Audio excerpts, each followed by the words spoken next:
You're about to listen to TADPOG. Tyler and Dave play old games. It's a comedy video game podcast. We would like to stress that the hosts are not experts and are really just very crass commentators.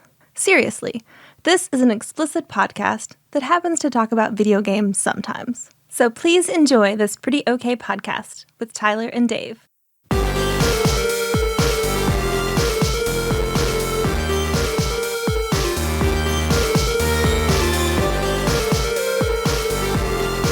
Hello, Internet, and welcome to yet another TADPOG podcast.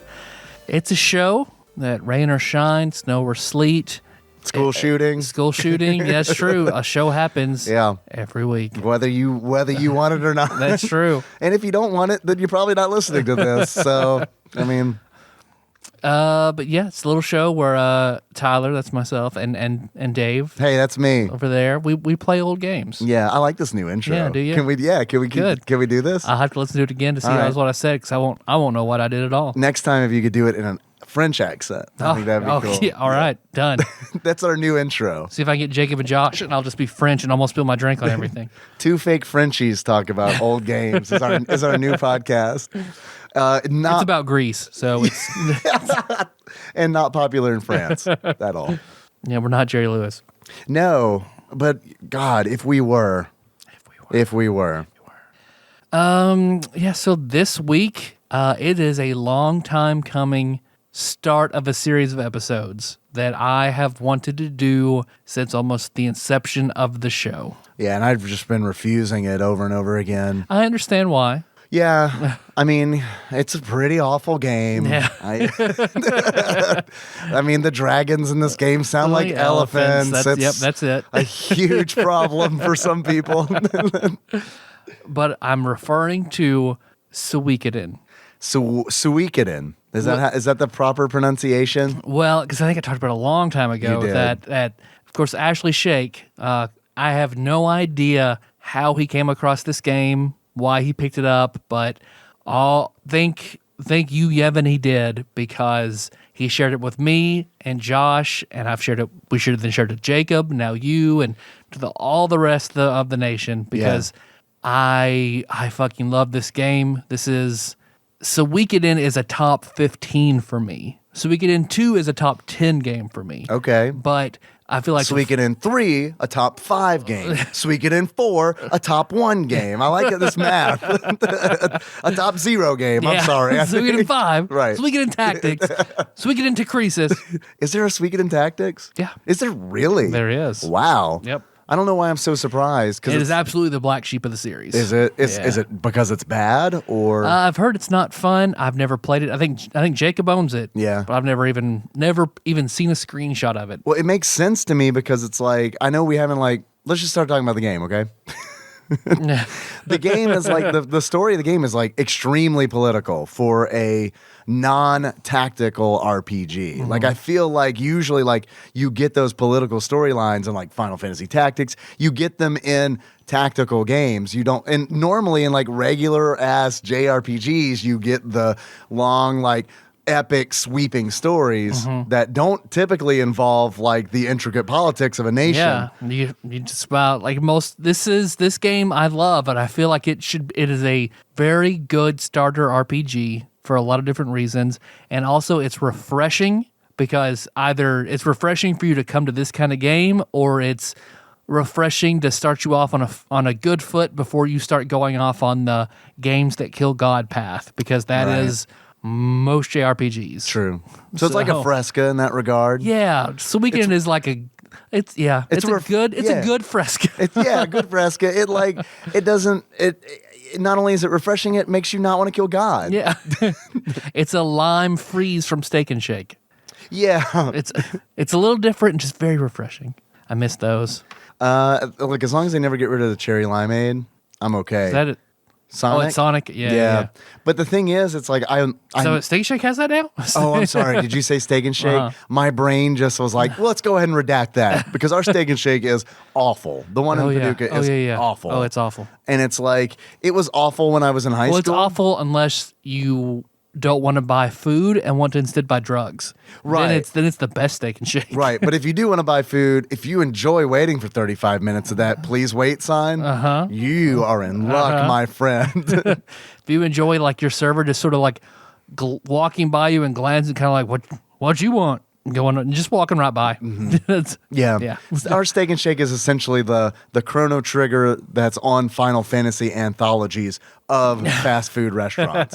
It's still the same food. It just the loading times are crazy. Yeah. I can't tell you, but honestly, the last few Steak and Shake experiences I've had other places haven't been spectacular. The one when my sister graduated from high school, we went to Steak and Shake late at night one day on that weekend, and their Steak and Shake was really good. Like my mind was blown. I was like, "Thank you so much for taking us to this Steak and Shake." Because holy God, it was like it must have been the flagship. Can I get Steak you guys something to drink? Oh my God! Thank you for coming and asking us that.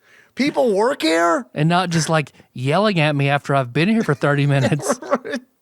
Yeah, our Steak and Shake, I've walked out before. I've walked out where it's just like, okay, I'm not paying for this drink. Goodbye. Yeah. I ordered my food 30 minutes ago. Bye. I'm hungry. I'm gonna go eat somewhere. No one's here.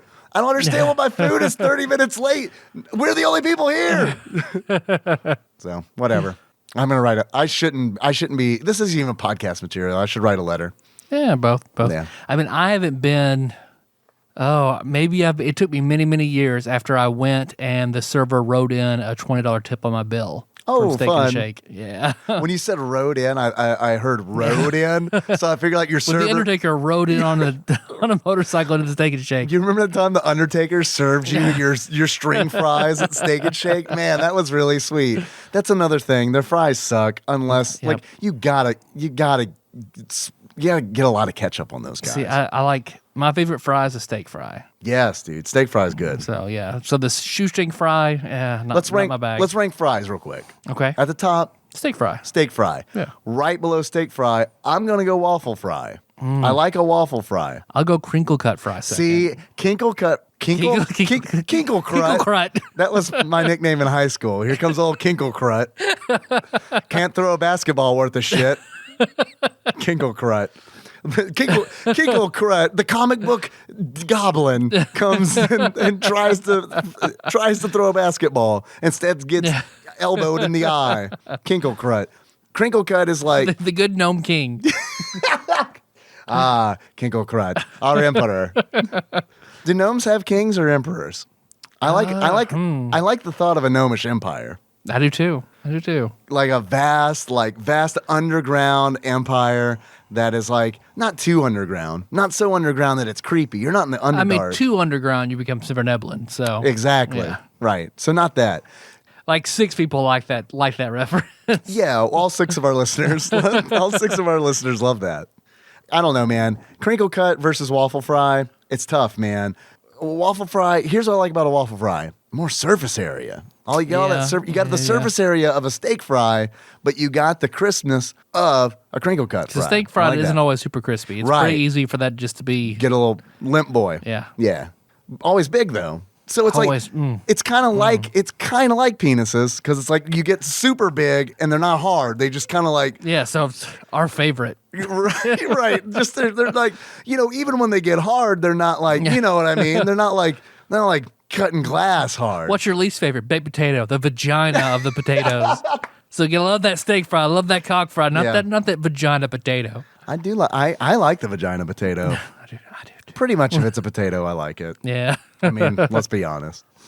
I am burnt out on the potato skin though. Really? Yeah. I ate so many back in the day, so many that I'm just like I'm sure to burn out on those. You mean like the Fridays chips, the tater skins? Like is that what you're talking about? Yeah. Didn't like Keebler do some kind of like tato skins? I remember my mom getting a bunch of those like when I was in high school and stuff, and just burn out. Also, like that's what my high school girlfriend wanted to eat like every day, all day. Like potato chips, no, just give me a bag of potato skins. Not even like crisp ones. Just peel a potato. You eat the potato, I'll eat the skins. It's a perfect relationship. But it was anything but. If you want to know more about that relationship, there's a whole episode on Patreon, the caviar episode. Yep. Right? 50 Shades of Yellow. There we go. Give us $1. Link in the show notes. Please give us $1. We good? We're good. Okay. Hey, but Suikoden. But before that, I'm your beard host, Tyler. Hey, Tyler. Did you bring anything in? Package? Anything? I did. I brought something from the Louisville Arcade Expo, a.k.a. TADPOG Prom. Yeah.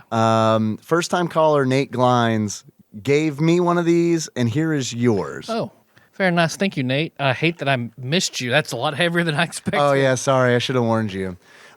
We have other packages, but I need to make an adjustment to one of them before we open it. And TADPOG Prom just happened, so I figured this was probably an appropriate time. So I didn't forget. So there's a sticker inside that says Sketchy Brit. Yeah. And it's a mug. Sketchy Brit is the person who did the.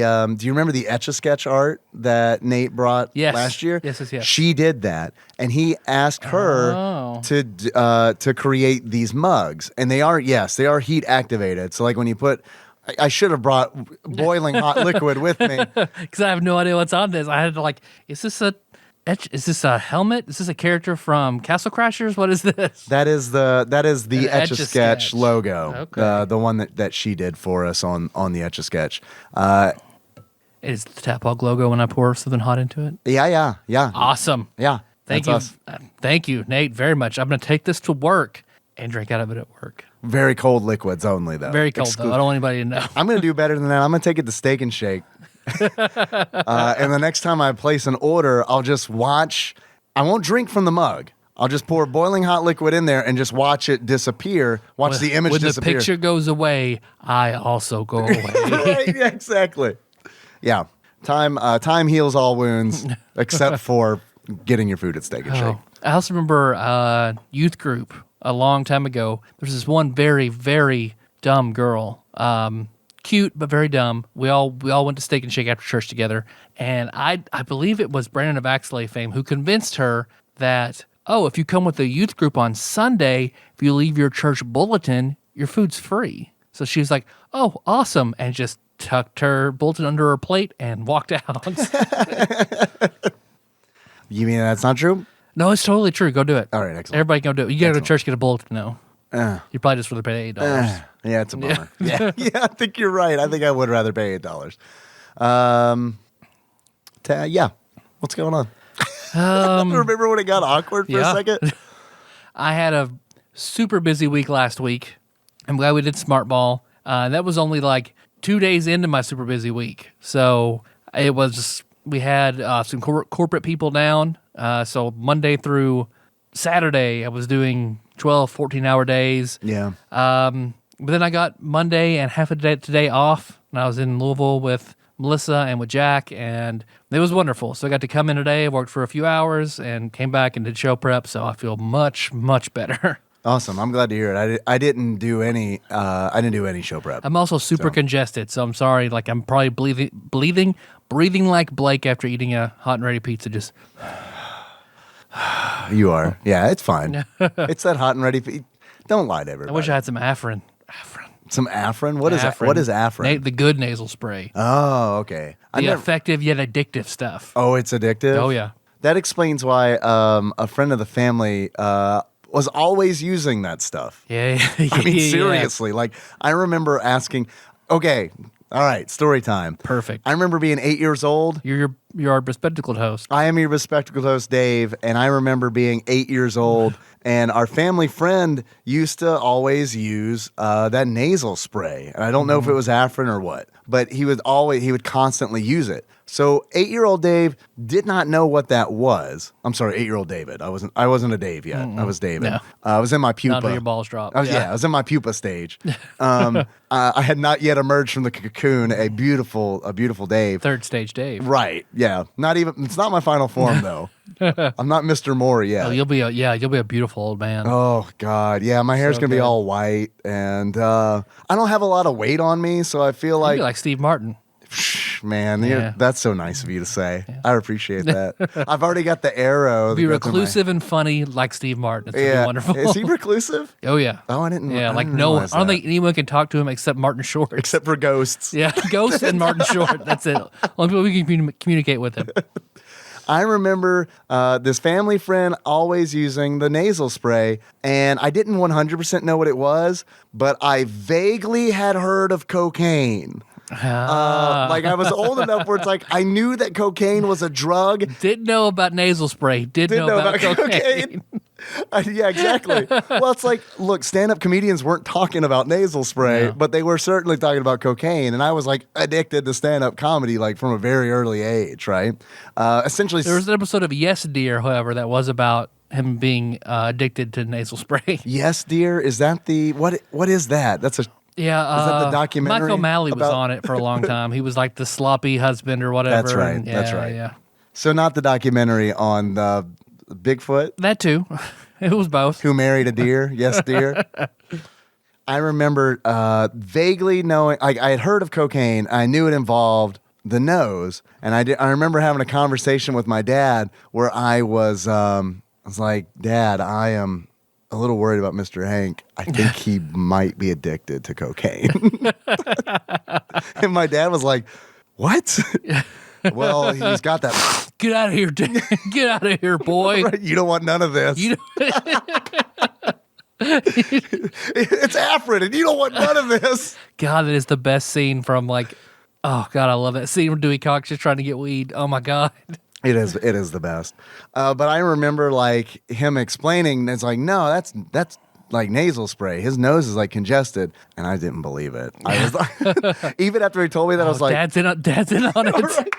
I was paranoid from an early age. But yeah, I remember thinking, okay, but he's probably got cocaine in there, like as a cover. I hope actually he did.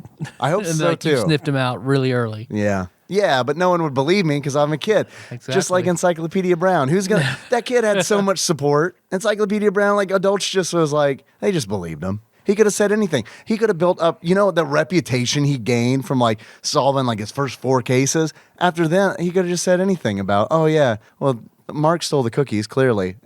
And then everyone just believe him. The cookie police would come arrest Mark, and then it's game over. And then the fucking cycle perpetuates until Encyclopedia Brown inevitably commits a crime of his own because he's grown bored of solving, quote unquote, solving crimes. Yep. And then he turns to a life of crime. And then he gets busted by Britannica Dan. And then when Britannica Dan sends him to jail, now Encyclopedia Brown's got to face all the cookie criminals. Damn right. It's pretty good. That's a new web series we need to do. Yeah, it's a new webcomic I'm working on called Britannica Dan. Yeah, it's It's about an adult just harassing children. Britannica Dan never really took off, and I blame Wikipedia Wiley on that because like that webcomic just overshadowed Britannica Dan like hardcore. Also, Encarta Ian. Encarta Ian never really took off either, but what are you gonna do? Maybe it should have been Encarta Emily. Maybe we needed a strong female Dictionary protagonist. Dickie. The name's in the title. You'd think that would work. Yeah. So I don't know. I don't know what we'll do. We are doing an episode on Suikoden. Normally we'd be doing an episode on the Louisville Arcade Expo, but the show art to do for that is so hard that I just said no. Let's not. Suikoden show art's going to be so much easier to do, so let's do that instead. Yep. And you were like, that sounds like a good reason. No, the actual reality is, I know Hops and Heroes is doing an episode on the Louisville Arcade Expo, and I imagine, I haven't talked to Experience Grind or Nerdy Thursday or MacTac about it, but I imagine Street Pizza. And Street Pizza, yeah. I imagine that they're probably going to do something on it. Yep. So I feel like the bases are covered.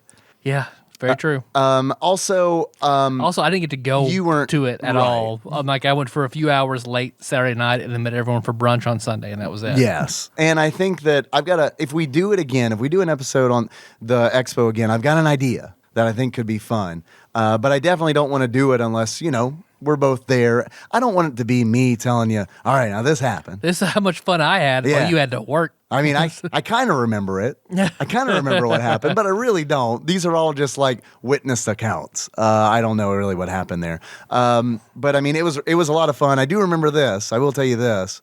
I got third place in karting this year. Third place overall. Yeah, all right. So I'm proud of that. That's way up there. You shot way up. I was at the bottom of the top group last year, and this year made some moves. Even though they changed the course up, Ben still whooped my ass. Yep. Ben's first, still, forever and always.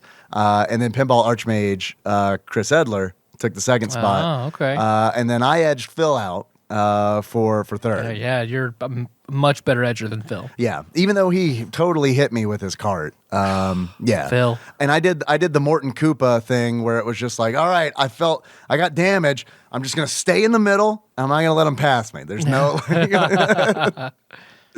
So maybe I should have been nice and let him pass me, but that's, you know what? That's not how you get third place. It's not how you cart. Not how you do it.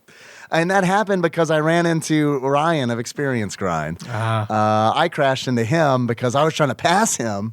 But he likes hitting people, so it's fine. No. We had a moment. It was great because we had a moment where it's like, it was a very polite crash that we had because like it was my fault because I was trying to pass him, right? And it's like, because Chris was just like zooming ahead, man. Like, and it's like Chris passed Ryan, and I was like, I got to pass Ryan too, or I've got no chance of getting second. Mm-hmm. So I made the move, but the problem is I tried to pass Ryan when he was turning. And so we collided, yep. and we totally like gave each other like the polite, I'm sorry, wave. You're like, oh, sorry. So sorry, oi, sorry. Or that's also the thank you, I'm an asshole wave. Yeah. You know, where it's like, I cut you off. I appreciate it. But it was a lot of fun. And thanks again to Exalted Lord Micah Purdue, who pretty much organized the event. Yep. We went to round 1 arcade, which was a lot of fun. And then I didn't spend a whole lot of time at the expo at all. I just hung out. I wouldn't have. drank. Had I been there, I would have not gone to the expo at all. I bought the weekend pass. I went for 2 hours. Yeah. So, but you know, I told Nikki, it's like, just because I didn't spend time on the floor doesn't mean that, you know, I don't want to like not get the pass and then decide, oh yeah, I want to play some Donkey Kong. Let's go play some Donkey Kong. Mm-hmm. But at the same time, let's be real. When I'm like on the verge of blackout drunk, I probably like Donkey Kong. Donkey Kong's not on my mind, but sex is. Yeah. Conky Dong's on your mind. Yeah, 100%. Gotta get that Dong Kong. That's what I like to say. Britannica Dan solved that mystery. Damn right. Why was Dave not on the expo floor? Oh, I see. He thought he was not drunk enough to finish. Oh man. You want to talk about Suikoden Dan? Yeah, man. Let's talk about Suikoden. It's Steely Dan's Japanese cousin, Suikoden. Yes, I like it. Could you tell me who Steely Dan is? I'm in my 30s, so I don't know. Steely Dan is that a race car driver? No, he was equipped in armor, and he raced Chrono and Chrono Trigger around the Millennial Fair. Oh, okay. I thought that was not Steely Dan. No, you think it was Steel Runner, but it was Steely Dan was in Steel Runner. It was a copyright thing. Oh, I got you right. I love it. Okay, I love it. It's like, yeah, they knew what Earthbound kind of got in trouble with some of the music stuff, so they were like, I got to change the name from Steely Dan to Steel Runner. Okay. Yeah, man. You hear that? I do hear that. It's a sweet, sweet Steely Dan song. Name one. I dare you. Jingle bells. I cannot name a Steely Dan song. No, nope. I couldn't even tell you what kind genre? of music they do. I don't know. I would have. Oh, they? It's not just a guy. I believe Steely Dan has a group. It's not just Dan. It's not just one dude who can take a punch. Yeah, right. Okay, so let's just say it's probably like a hard country. Like a hard country. Okay. Like somewhere between rock and country. That with the name like Steely Dan, that's probably what it is. Are you looking it up? I'm about to say he is the official group of TADPOG, Steely Dan, but he's a member of TADPOG Nation. Steely's actually his title. Steely Dan. Steely Dan is rock. Rock, okay. Somebody's so pissed off. Oh yeah, of course, yeah, no doubt. I'm sure there are many Steely Dan fans listening. Oh, blending jazz, traditional pop, R&B, and sophisticated studio production with cryptic and ironic lyrics. Oh, okay. That actually sounds like I might like Steely Dan. From 1970 to 1981. All right, so I was born the year Steely Dan died. 4 members, Walter Becker and Donald Fagen. Oh, okay. What's their hits? Like, do they have that? Steely Dan hit. Yeah, I like how you said that. It was fun. Because I was going to say hit, then it popped up hits, and I was like, okay. Yeah, they knew. Google's watching you. You're going to get a whole bunch of weird Steely Dan ads this week, man. Yep. Do It Again, Reelin' in the Years, Hey 19, Deacon Blues, Ricky Don't Lose That Number. I don't know. Dude, I don't think I have heard any of these songs. None of them. We can't play them or we'll get sued by Steely Dan. Is Ricky Don't Lose That Number to follow up to 8675309? Yep. It's That's who they're giving it to. It's the same tune and everything. It's like, Ricky, don't lose that number. Yeah, their number 1 is Reelin' in the Years. Number 2 is Ricky Don't Lose That Number. Then Peg. I feel like maybe I've heard Peg. Yeah, it's about King of the Hill from Peg's perspective, from Peggy's perspective. Peg leg. Cousin Dupree, Do It Again. Bodhisattva. Baklava? Janie Runaway Baklava. Yeah, man, I love that song, that Steely Dan song about Time desserts. Out of Mind. Any Major Dude Will Tell You. Hey 19. Showbiz Kids. Oh, Fire in the Hole. Berrytown. Showbiz Kids is way Your Gold Teeth. better than Chuck E. Cheese. Remember that Kids. time when Tadpog took 10 minutes to try to figure out who Steely Dan was and couldn't? Yeah, no, I haven't heard any of these songs. I don't believe that Steely Dan exists. This is totally a Truman Show moment where it's like, yeah, the Steely Dan is a construct, and I don't believe it's true. Yeah, I'm with you. Somebody prove to me that Steely Dan Yeah, is. prove it, and we need proof. Prove to me Steely Dan. Right? Do it. Yeah, I don't believe in Steely Dan. It's a common thing that's overheard in church. So you've got the Tadpog Nation. Prove it. Yeah, everyone's all riled up at this point. Yeah. So we'll know if you're listening because you'll prove to us that Steely Dan exists. If you can. I hope the answer is there is no proof of Steely Dan. It's more of a faith thing. I'm not. Yeah. Believing in Steely Dan is more important I'm than... not religious. I'm more Steely Dan. Right, yeah. Believing in Steely Dan is more important than proving Steely Dan exists. It's not about proving Steely Dan exists. It's about living the way that Steely Dan would want us to live. That's true. Did you know that when we die, we all go to Steely Dan's house? Steely Dan. Dan. There you go. You heard it. That's the number one song. That's their self-titled song. Steely Dan on their self-titled album. Steely Dan. I do hear that. I do hear Steely Dan, which of course ushers in a segment that we like to call Dave Reads from Wikipedia. Yeah. Okay, guys. Steely Dan is a band that does not exist. The end. Suikoden, or as it's known in Japanese, a whole bunch of kanji. Otherwise known as Ginso Suikoden, is a role-playing video game series originally created by Yoshitaka Murayama. Please help me with this. Murayama, is that correct? Yep. All right, excellent. Nailed it. Steely Daniyama. Steely Daniyama. The game series is loosely based on the classical Chinese novel, which I'm sure you've read, Tyler, since you're a huge fan of the series, Shu Hu Zhan. Oh, yeah. Water margins. Yeah. Yes, whose title is rendered as Suikoden in Japanese. So it's not really even, Suikoden's not really even it's just the name of a book. Yep. Just name of a book. Yep. It's You're pretty right. much just the name of a book. It's essentially like the Bible, a video game. All right. Each individual game in the series centers on relative themes of politics, corruption, revolution, mystical crystals known as true runes, and the, quote, 108 stars of destiny, unquote. The 108 protagonists who are loosely interpreted from the source material, Shu Hu Zhan, the book, a.k.a. the Bible. So that's just like the general sweeping description of the series. The game itself, the first game, the one that we're talking about, was published by Konami as the first installment of the Suikoden series. It was developed by Konami, and it was released in 1995 for the PlayStation in Japan.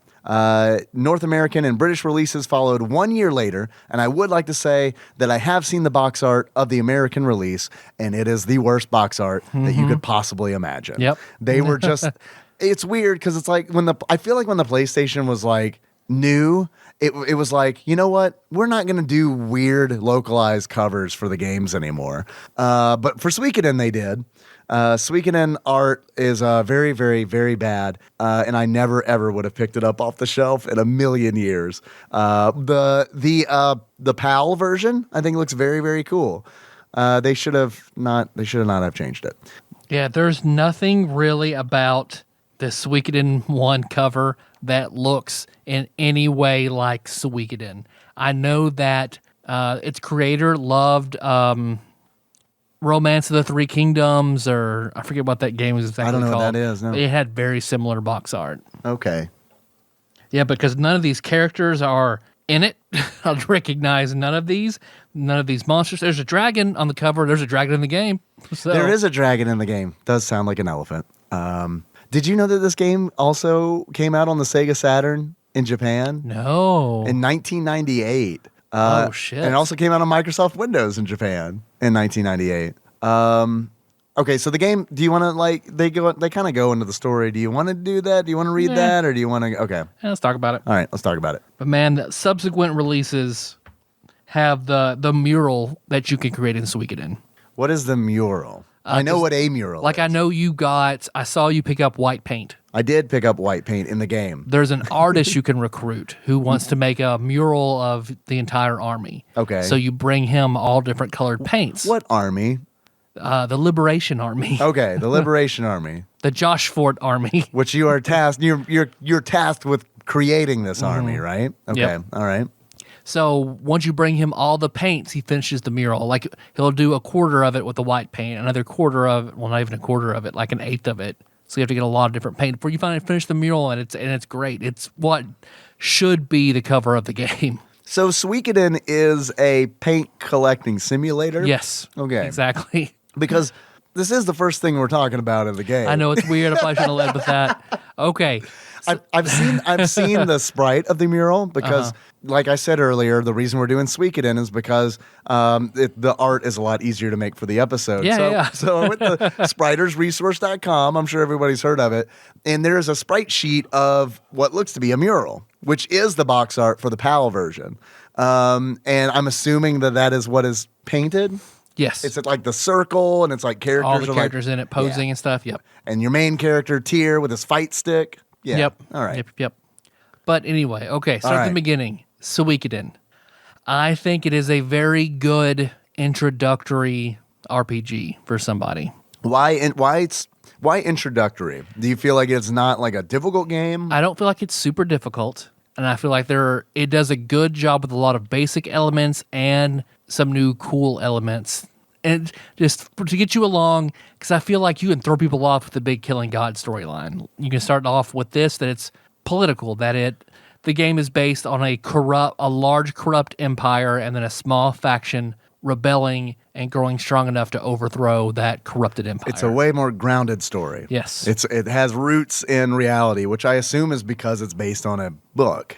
It's right? about that book. It's about 108 thieves who are stealing from Dan. Stealing from Dan. That's where the name Steely Dan comes from. They're stealing from like an evil emperor until eventually something happens to him, and then the 108 thieves become good and join. And I got when I was doing some research, got a very basic understanding. But the 108 thieves from the book were the 108 characters in the game. The big thing about Suikoden is recruiting. There are 108 characters in this game. That's huge. Like, Yes. that's a big deal. Like, I do feel like that is like the thing that makes this game, one of the things that makes this game stand out. Yep. Like, I don't know this, and you may. Like, is that like the does that hold the record for like I don't know. playable characters in an RPG? Well, not all 108 are even playable, but they're recruitable. I see. 108 important characters. That's right, because not all of them can join your party. Because you can recruit an innkeeper, Yep. Marie. You can recruit a blacksmith, several blacksmiths, Yep. from what I understand. So bare bones, what is Suikoden? It is your character joins a rebel faction against this empire and grows the Liberation Army, grows the opposing rebel force into a large enough army with enough resources to overthrow the corrupt government. That's super bare bones, as simple as I can make it. And there are, which kind of leads me to another thing. And it's a medieval storyline. Let's put it there. So medieval fantasy. Because I mean, there are elves and stuff in it, and magic, and I would definitely want to talk about the magic because I also think it's a unique. Inspired from a card game. Is it really? Yep. Okay, so please tell me more about that because the magic system is confusing to me, and I'm curious how much of it is due to translation, because it's all like a rune system where you find runes, and some runes you attach to weapons. Yep. In order for you to cast spells, and then some runes you attach to weapons to give them elemental properties. Because, well, it's based off of a card game where you have monsters and you attach runes that give different abilities and attributes to these monsters. So that's where the creator got it. So the Suikoden magic system, it is based off runes, which runes you attach to typically to your body. So like a primary rune. Because let me take a step back. In the mythology that there was a sword and a shield. This is their creation myth. And the sword and the shield collided together so hard, they broke apart into 27 different runes. Each of these 27 runes exhibits all the aspects of humanity and nature and everything like that. These 27 true runes are a big deal. They're still around in the world. They're sentient. They're extremely powerful. Typically, a Suikoden game is based off of one or a few of the true runes coming into place somewhere. From these true runes, there are smaller, just plain runes that aren't sentient but have like abilities relative to the true rune they're based on. Okay, so can you give me an example? Like there is a true fire rune. Okay. So there is an inferno rune, which is the step down from the true fire rune, and then from that is like a flame rune or something like that. That's a little bit weaker. Then I guess you could say even weaker than that is maybe a fire rune fragment that you would attach to a weapon. So it's just increasingly smaller and less powerful. But they each have different purposes, right? Like that's what throws me off, and it's one of my biggest complaints. I'm enjoying the game. Yeah. I am enjoying the game. One of my biggest complaints about the game is that I feel like the rune system is unnecessarily... they don't explain it very well at all when you start the game. It's not explained to you. And it's like some runes, like some crystals. There are runes and there are crystals, and it's like some of them work like magic tabs or power tabs and Chrono Trigger, where they're like one-use items that boost the character's strength or something like that. Like a speed crystal or a power crystal, you could a one-time use item that will up a stat permanently. But then there's like a rune piece, like a lightning rune piece you could attach to a weapon that gives that weapon, it does some lightning damage in addition to its regular damage. And then there's another like version of the rune that allows you to cast spells. Yep. Because there are some spells that are magic based and some runes that are physically based.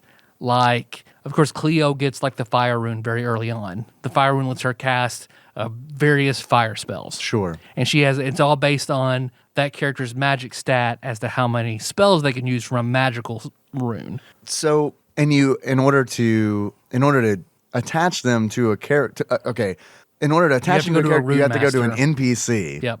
To install the rune on your character. Yeah. Or weapon, depending on what kind it is, right? Yeah, a blacksmith can attach it to some, or a rune master can attach it to That's some. where it gets confusing to me. Like, having not played the game before, really, is like, I'll get a rune. I agree, it's very poorly explained. And it'll be like, well, is this a rune that I use to cast magic? Or is this a rune that I put on a weapon? Yeah. And I don't know the answer to that until A, somebody in Twitch chat tells me, thank you, Twitch chat. Or B, I go to an NPC and that rune doesn't show up in their menu. And the duck god tells you can or can't. Right. Man, the duck god. When you said that I was just like, oh God, I love that. Duck won't let me. Yeah, no, I love like okay, so which kind of all right. I don't mean to bag on this game because I do. I am enjoying playing this game, but the sound design is very not good in this game. A lot of Sound the, effects are very strange. they're stock. It's like what I feel like because like that quack sound when you do something that you're not supposed to be doing, like in a menu where it's like you're trying to equip something that doesn't work and it's like whack. That's like straight up Macintosh computer from that era. Like it is. Like that's the error sound. And it's like, okay. And then like I mentioned this jokingly earlier, but it's like you can interact with dragons in the game and they 100% sound like an elephant dot wave that has been pulled off of Encarta. Like, I mean, it's just like, okay, well, that's not super great. Yep. Which really sucks because like the game is beautiful. Like it looks beautiful. And it's like all the characters like in the like all their portraits are like well designed. And it's like I can tell that like a lot of effort was taken and like making all 108 stars. Like I haven't seen them all, but of the ones that I've encountered, They're all unique art. They all look different and like they do a really good job of like I'm not going to confuse characters, but when I see their portraits, you know, it's like that's amazing. That's an amazing feat of design, character design. I love it. So it's really a bummer to me when it's like, guys, you gotta like get your sound effects on point because it's like it feels like they were just like, okay, we're done with the game. Let's publish it. Oh shit, we forgot to put sound effects in the game.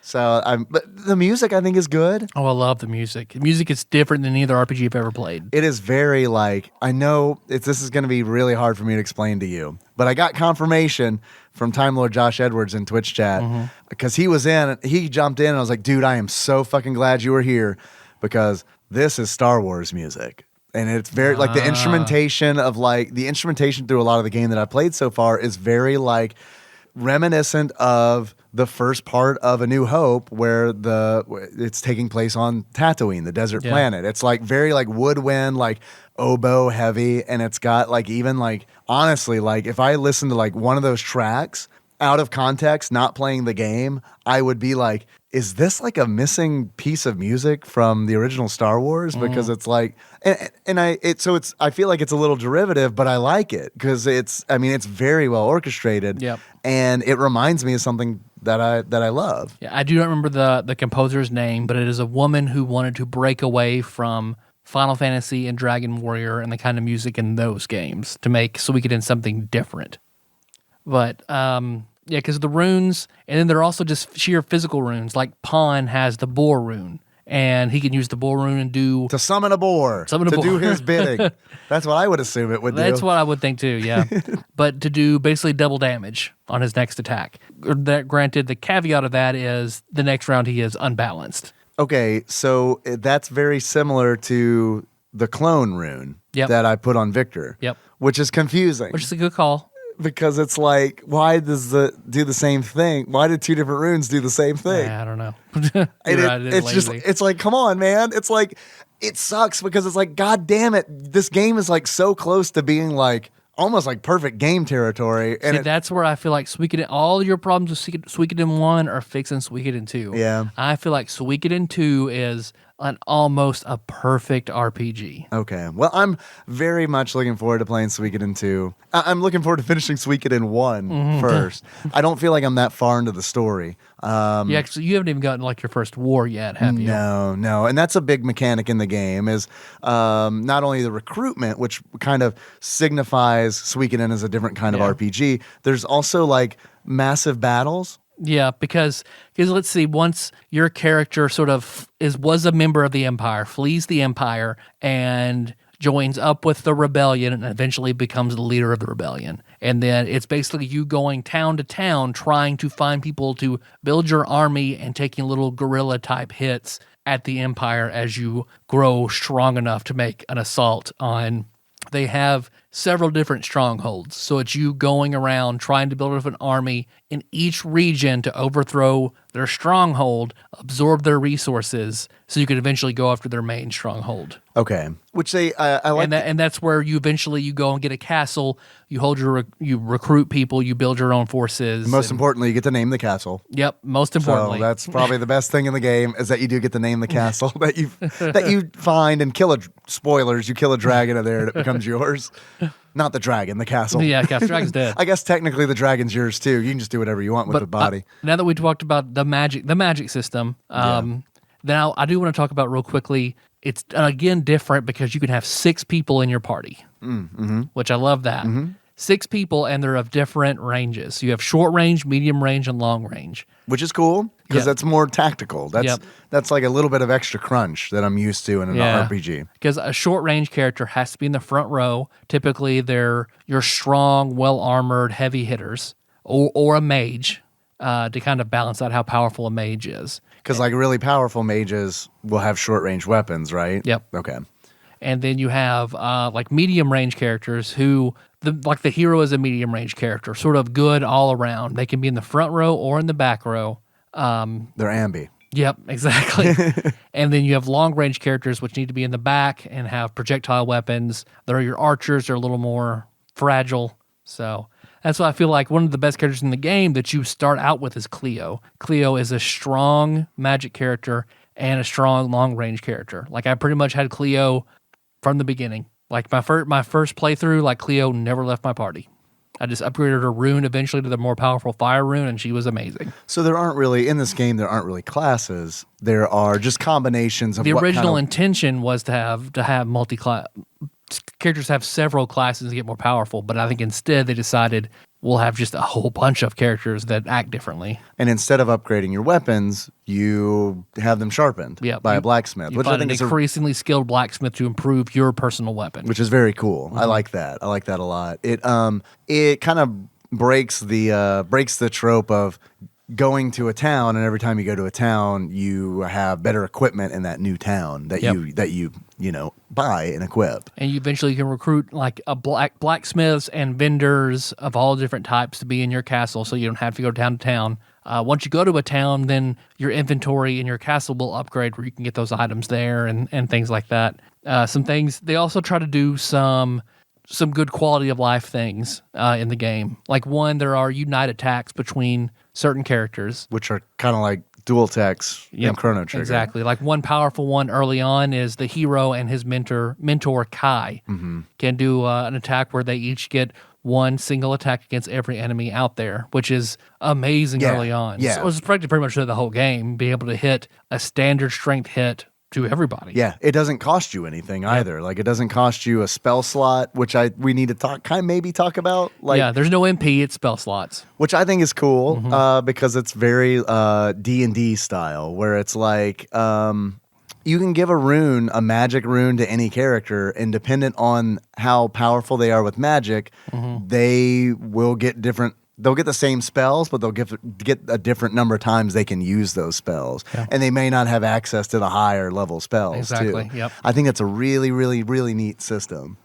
Let's see. There is, of course, the free will, which is an auto battle, and all the characters attack basically at the same time. So battles are super fast. Very fast, yeah. And I fucking love that. It is blind random encounters, but free will helps, and I didn't know this design feature at all until I was doing some research, and the random encounters in Suikoden are determined by your movement.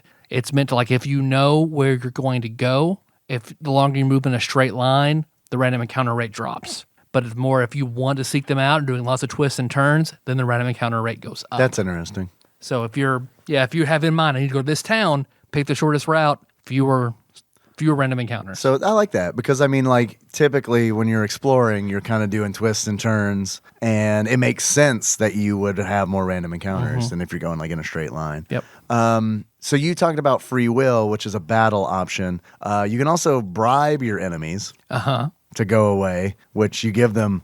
You can give a wolf like a whole bunch of money and they'll go away. Like a lot of money. Like a really I never use bribe. Insane amount of money. Yep. And they'll go away. There's also a runaway option, which has a weird name in it. I can't remember exactly what it's called. It's not flee or run. It's like chase off or something like that. Yeah. And it's like, well, there's let go. let go. That's it. If you run across, if you're in an area where the enemies are a lot weaker than you, the let go option appears, and that's basically run away with 100% success rate. Okay. And there's no penalty to doing it. If they're higher than you, then you have to run. There's a chance you might fail. Okay, I see. See, I haven't gotten run to show up yet. Yeah. I don't feel like I've ever been like underleveled in this game, and I haven't done really any grinding other than I take that back. I did like when you recruit characters and put them in your party, sometimes they are grossly underleveled compared to the rest of your party. Yeah. And in that situation, I have like tried to. And it's pretty quick. It is. It is stationed where you can't grind and become super powerful. Like it slows down after a certain point, but it helps underleveled characters catch up to that point very quickly. Which I like. I like it because it's not focused on grinding. Mm-hmm. It's like you can do it if you want, but you have diminishing returns on it. So Yep. it's like, why would you do it for extended periods of time? Yep. I love it. That's a very good, well thought out system. I think all the systems in this game, other than the rune system, are like very like nice and like and clean. I like how they're designed. Mm-hmm. I would honestly probably like the rune system 1,000 times more if they just change the names of things, where it's like, okay, runes are what you use to cast magic. Shards are what you use to like put on a weapon, and crystals are like the magic tabs kind of thing. I feel like that is fixed later on, where it is something like that. I haven't played a lot of these games in a long, long time, but It just gets confused. The naming conventions just get really, really confusing yeah. for a first-time player, because it's like, God damn it, like what am I supposed to do? Yeah, and it's like, I don't feel like I'm doing it right, and it doesn't feel intuitive. So it gets kind of frustrating sometimes. I think another cool advantage that I like about this is that because it's a political storyline, it all takes place in what I know The White House. Into the White House. Into it becomes the Turan Republic, but it all takes place in this one country. They're building this one country, which I know in 2 it's a similar storyline, but it's a neighboring country, and then you can go to the Turan Republic and request resources, Which is where the first game takes place. Right. Okay. So, a cool thing, I'll throw this in now. If you have a certain time period to collect all 108 stars, anybody that has a character portrait is either important to the story or recruitable. So that's your tell right there about how you can do it. Mm-hmm. I like that they include that, because you know that you don't need to like waste your time on random NPC in a town. Yeah. If they have a portrait, then you worry about it. Yeah. So there's a certain time frame that you need to collect about halfway through what would be chapter 4. You need to make sure you have all 108 characters. I'm gonna avoid spoilers, so something very cool happens, and also you get the best ending, and the data from a perfect record data from Suikoden 1. If you collect all 108, that's what you're saying. If you collect all 108, Okay. if you do that, Something cool happens. something cool happens in game, and you can also transfer your data from Suikoden 1 into Suikoden 2. Like that's because they're both PlayStation games. What data transfers? Like, Just the data you have the Suikoden 1 save on your memory card. yeah, but I mean, like, what benefit does that give you in Suikoden 2? In Suikoden 2, all the characters that reappear in Suikoden 2 from Suikoden 1 will be about the same level or about as powerful or way more leveled up in Suikoden 2, representing their journey in Suikoden 1. Suikoden Part 2. And their weapons will be more leveled up, like what Okay. they were in Suikoden 1, their runes, and the hero from Suikoden 1 is unlockable in Suikoden 2. Only Which I think is only if you get all 108. And you can recruit them? Yes. So He is not on one of the 108 stars. Because I'm about to ask, is it 109? Suikoden 2 breaks that mold where there are several characters you can recruit that aren't the 108. Okay. It's interesting to me that the main character of the first game is not one of the 108 stars. Yep. Okay. I mean, he's the son of like the big general is all, you know. Yeah. So what I have, and then because we're going to talk about two other battle mechanics, and that are the wars, which are the big thing. Because what sucks also, because you have to have all the characters alive, because characters Like, what do you mean? For what? to get the perfect record. Okay. All 100 at the end, you have Okay. to have everyone alive. So not only do you have to recruit all 108, you have to keep them all alive. all alive. They can permanently die in a war. Like So- a war or any war? In there are like 5 wars in the game. Uh-huh. And in those wars, if you get routed, one of your main characters will die. So Can you reload? Yeah, Okay, just all right, just reload and do it again. Yeah. I mean, that sucks that you have to do that. But Yeah. I mean, okay. But like if you didn't know any better, like I did my first playthrough around when I got there, it's like, oh, okay, well, several people died. So I'm just fucked. My innkeeper died. Shit. Yeah, like the first time I played through, Eileen, who is LePant's wife. I know that. I know died. those characters. Yep, she died in I chose poorly, and she died in charge from an opposing army.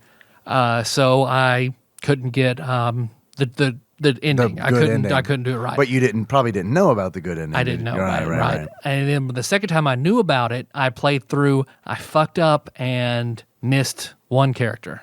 There are 2 characters that have a frustratingly small window at the very end of the game. No, I take that back. That's spoiler territory. Another person died that shouldn't have died in a Shadow from Final Fantasy VI type situation. Okay. So that's enough. I hope that's enough hint for me to, like, when it happens in game, be like, oh, this is a Shadow-like situation. I better wait for him. I better wait. This is an option where, like, if I had done something, he could have survived, and I didn't. Okay. In the second one, I did everything right, did all the wars right, missed a window for one of the last characters you can get. And then, of course, I was pissed off, and I was like, fuck, I'm not playing through this game again for that. Fuck it. So you've never done it? I've never done it. That makes me sad a little bit. I've seen Josh and Jacob do it, but I've never done it. You're just willing to admit that they're better at Suikoden than you? Yeah, they're better than Suikoden All right. than me. Okay. Yeah. All right. I mean, okay. And we're planning on having part 2 for this episode, and hopefully get Josh on here to talk about it. Absolutely. Excellent. And then Jacob, schedule permitting. It'll be he's around but doing a show. So schedule permitting Jacob to come on. Okay. But, Excellent. I'm looking forward to hearing what they have to say about the game too. Yeah. Although I know it's all positive. If they're better at Suikoden than you, then because Jacob was not much of an RPG guy at all until Suikoden. yeah. And I could see, like, because there are so many characters in this game, that's the fun part. Like, really, honestly, like, I haven't gotten to any of the wars Going yet. around and trying to find people. How do I get them? What do they do? Yeah, How effective are they? Yes, that's very fun. And honestly, like, this is going to sound so stupid, but maybe it's because I'm an art dude, but it's like just seeing, like, a new portrait is like, oh, okay. Yeah. Because essentially, I mean, I know we're not talking about story here or anything, but someone in the game dies, and it was my waifu for this game. So I'm on the hunt for a new one. Still haven't found her. Because the wars, Suikoden 1 has my favorite war system. It changes in every game. But this one, and I understand people will argue that it's too simple. You play a game of war with 2 decks of cards. You're not too far off. It's basically rock, paper, scissors. Oh, that's kind of a bummer. But the way they act it out, like the way it's drawn with the 2 armies on either side, and I think it's beautifully done, and it's very, very fun. Because you have your ground units, your archers, and your mages. Okay. And each one counters the other. Okay. Like, so if Okay. but so you have to hope for the best. Like if both of you throw charge, neither one are you going to suffer any big losses. You're not going to suffer, but you're not going to inflict a lot of damage. But like, say each one has their weakness. Right. So you choose magic. If they choose archer, your mages are fucked. Gotcha. But if they choose like ground units, your mages light them up. Okay. It kind of reminds me of, it sounds like, I know I talk about Torchbearer a lot, but it's a tabletop RPG that I really like. But one of my biggest complaints about the game is that all of the combat is held through like a similar like paper, rock, scissors kind of thing. Yeah. And it's because they didn't want combat to be the big focus of the game.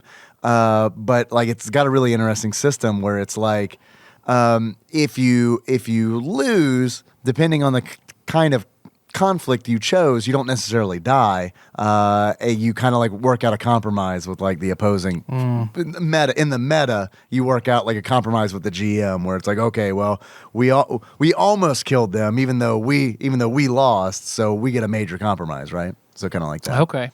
Anyway, because because it's rock paper scissors how it's basically played. But that's where recruitment comes in critically, because your recruits have unique abilities to help influence that a little bit.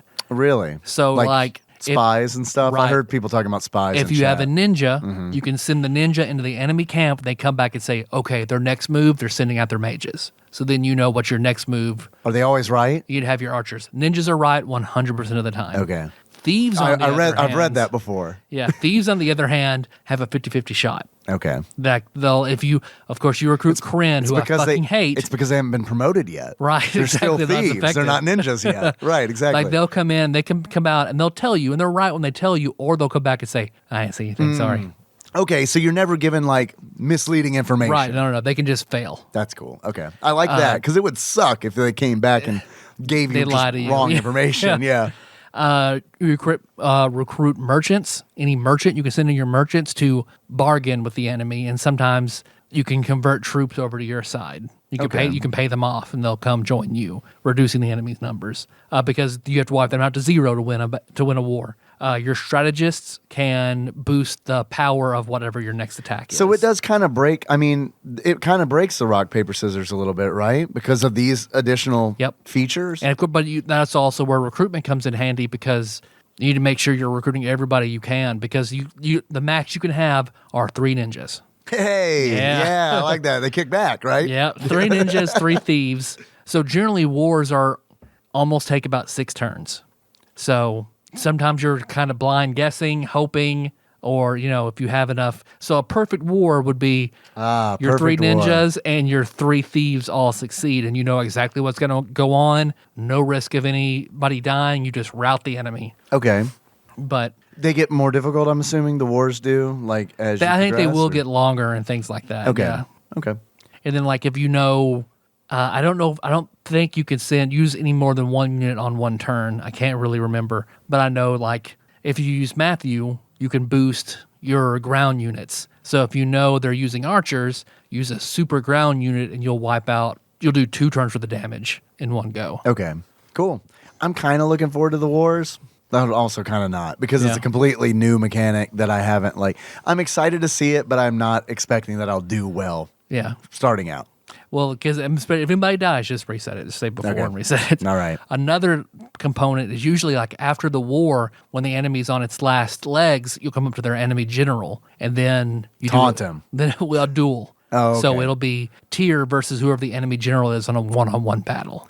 That just seems really silly. Just you outnumber them 500 to 1. Yep. Just kill them. Yep.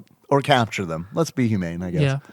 It's always good to be humane in Suikoden. That's another little tip for you. Yeah, okay. Yeah. All right. Yeah, because you never know who you could recruit, right? Right. That's totally where it's like, Because you have some options sometimes, like, sir, we have the enemy general. What do you want to do with them?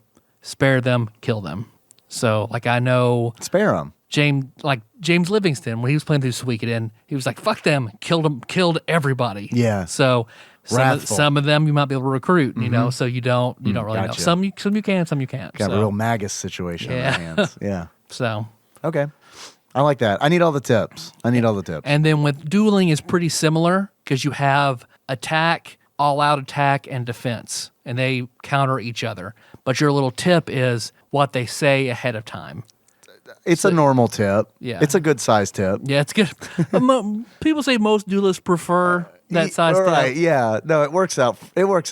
So you have to judge by what they're saying to what you should do. Like if they're going to use their all-out attack, you better defend.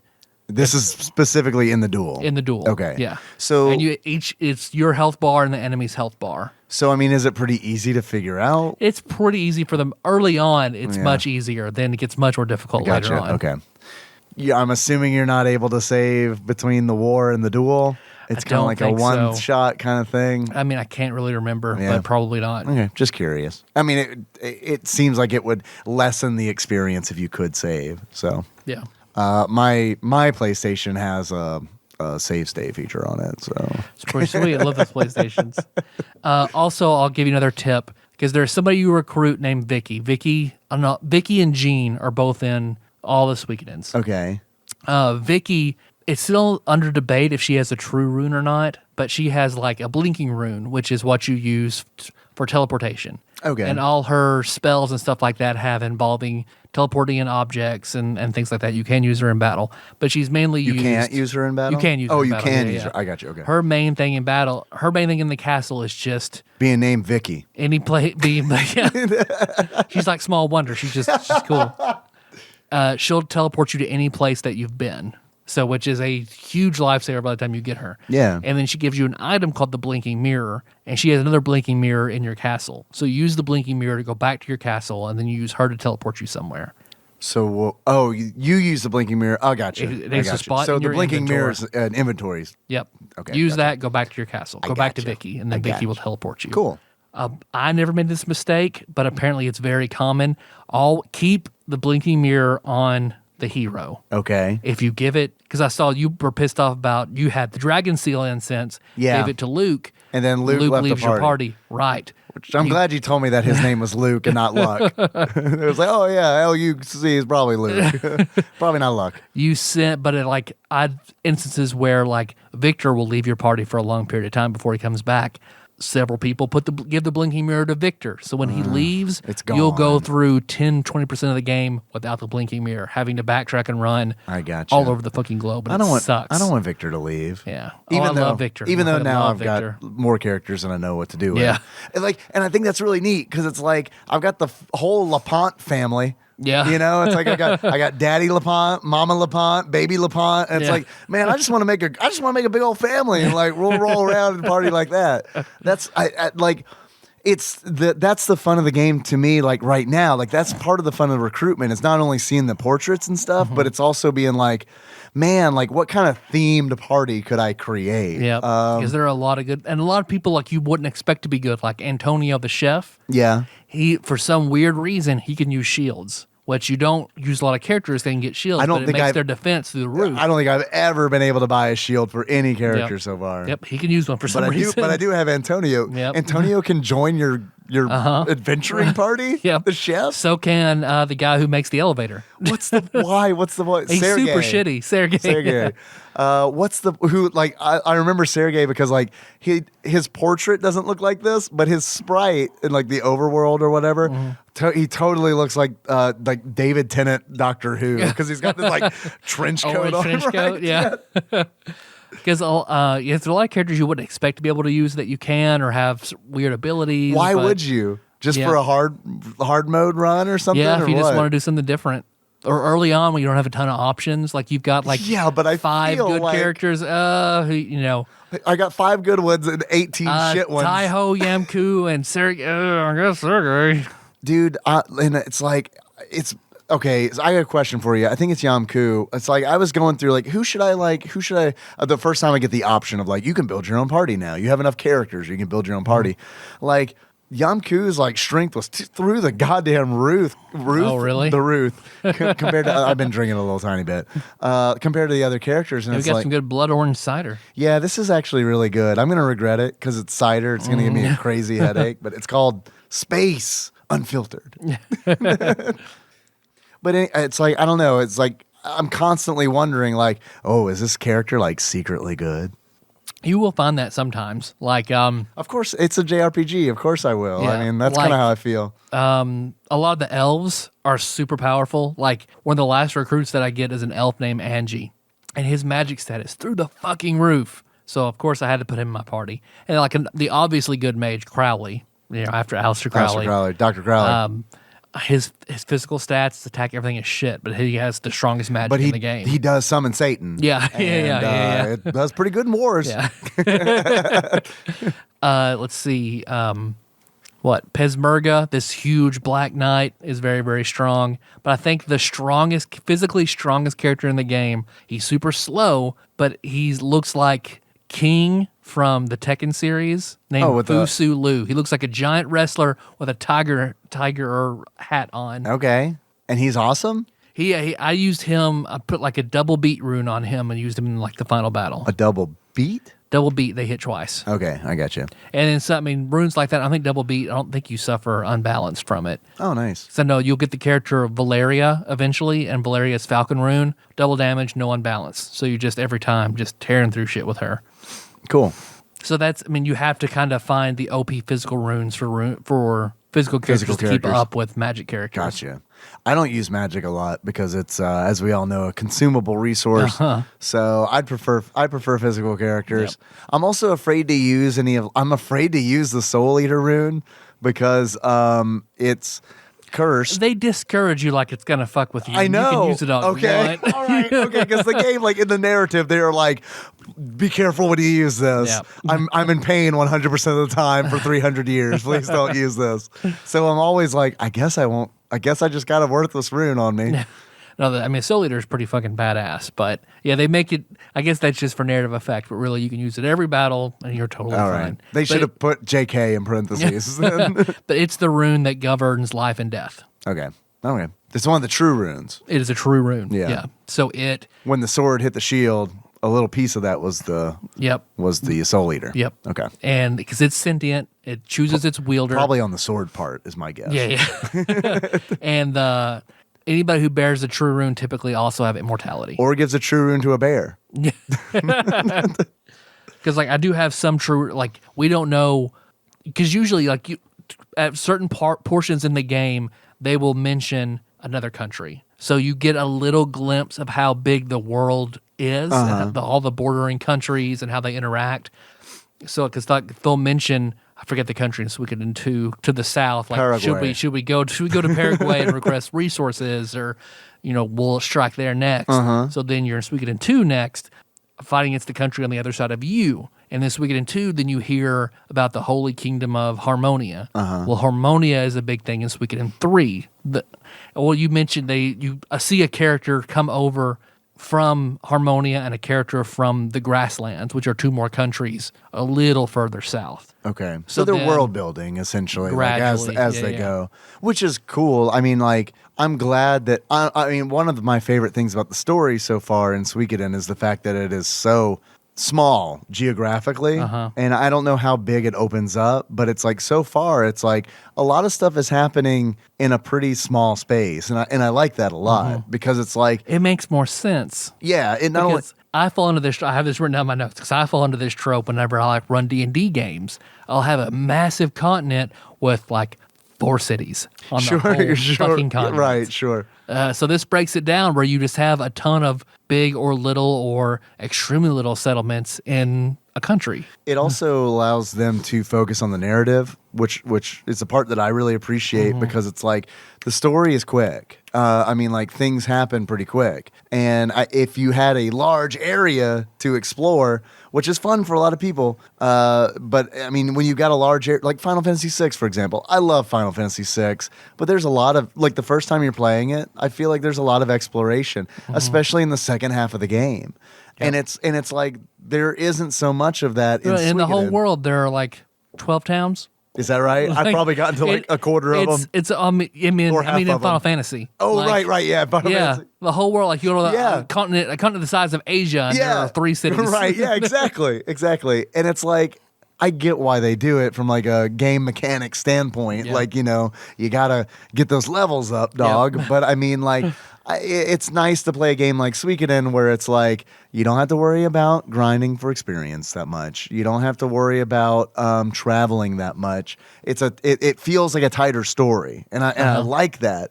And the main thing is, it's like, because they're not really world building, they're country building, there isn't a whole lot of information that I can get jumbled up. Because it's like, and I love fantasy, I love games set in fantasy worlds, but it's like, anytime I'm reading a fantasy novel, and I really have to like get past all the proper nouns in there, because it's like I either have to memorize every proper noun or just fucking just pass them over. Where it's like, all right, he's in the P village.